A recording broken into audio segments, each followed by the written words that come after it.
Hi guys, today I'm going to show you how to create a Python file which takes input from the user and gives area, perimeter and length of the diagonal of pentagon as an output.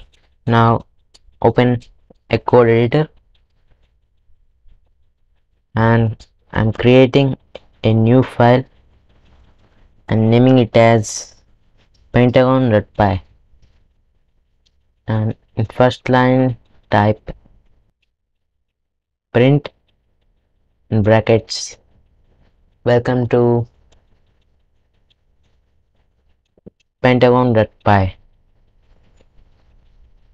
and in next line define regular pentagon into brackets, and in third line, as there is only one input, so that is side equals float in brackets input in brackets side equals. Next line type area,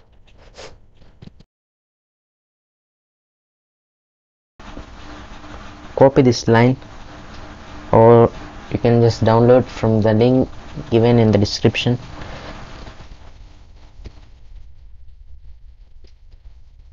and perimeter that equals 5 multiplied with side, as there are 5 sides for a pentagon.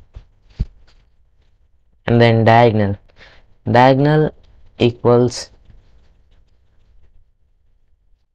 1 plus root 5 by 2 multiplied with side.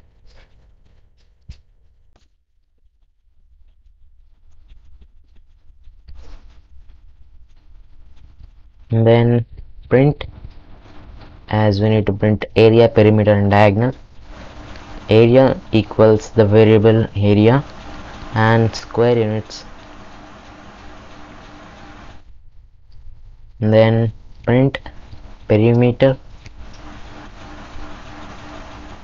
equals the variable perimeter, which is measured in units.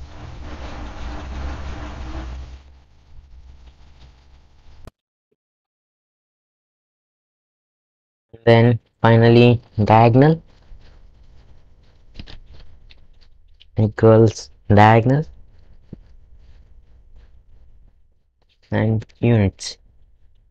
And here I'm writing a while loop. So that's it guys, our program is completed. Now let's run it. So it shows what's the side. I'm entering side is 7 and area is 84.3 square units, perimeter is 35 units, diagonal it's showing as 11.3 units. These are absolutely right because I even checked it in Google. And that's it for today. I'll be back tomorrow.